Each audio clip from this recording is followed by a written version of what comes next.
नमस्कार। आज हम पढ़ने जा रहे हैं पुष्प 3 श्री राम की पितृभक्ति। मीन्स श्री राम के उनके पिता के प्रति उनको क्या प्रेम था वो हम जानेंगे। हम सभी जानते हैं श्री राम के जीवन चरित्र में रघुकुल के राजा थे जिसका नाम रघु था। ये राजा इतने अपनी प्रजा के प्रिय थे कि जितना धन कमाते थे सारा अपनी प्रजा को दे देते थे।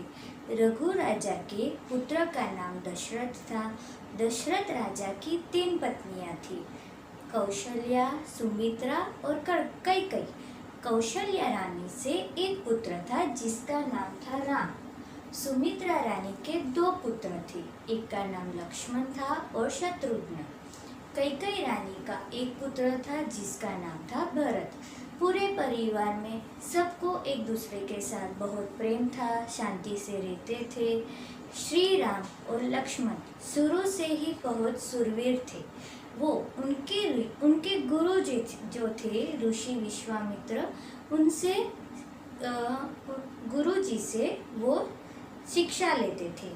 एक दिन जो मिथिला नरेश थे, जनक राजा, उन्होंने अपनी पुत्री सीता का स्वयंवर रचा था, परंतु उन्होंने एक शर्त रखी थी कि अगर जो भी कोई राजकुमार भगवान शिव का धनुष की प्रत्यंचा करेगा, धनुष को तोड़ सकेगा, वही मेरी पुत्री सीता का पति बनने का हकदार होगा। स्वयंवर में सभी राज्य के शूरवीर राजकुमार आए, सभी ने प्रयत्न किया, परंतु कोई भी श्री भगवान शिव का धनुष नहीं तोड़ पाया। उसके बाद गुरुजी विश्वामित्र की आज्ञा से श्री राम आगे बढ़े, सभा में सभी को नमस्कार किया। खेल खेल में ही श्री राम ने भगवान शिव का धनुष तोड़ दिया और उसके बाद सीता जी और राम जी का ब्याह हुआ। बड़ी धूमधाम से उनका अयोध्या में स्वागत हुआ। ऐसे ही पूरे परिवार में सब हंसते खेलते रहे। पूरे राज्य में सब नई बहू रानी का स्वागत किया। ऐसे ही बाकी के 3 भाइयों का भी ब्याह हुआ। धीरे धीरे समय आगे बढ़ता हुआ। जो राजा दशरथ थे वो थोड़े बूढ़े हो गए, तो उन्होंने मंत्रिमंडल के साथ चर्चा करते हुए उन्होंने ऐसा सोचा कि राज्य का अभी नया जो राजा है अयोध्या का, वो श्री राम जी बनेंगे, क्योंकि वो सबसे बड़े पुत्र थे। तो क्या हुआ,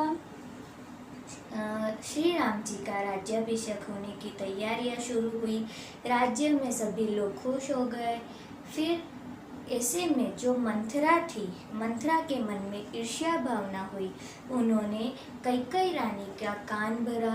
रानी कैकेयी को बोला कि अगर श्री राम को राज्याभिषेक हो जाएगा तो तुम्हारे पुत्र भरत का क्या।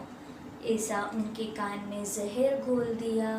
तो क्या हुआ, रानी कैकेयी नाराज होकर बैठ गई।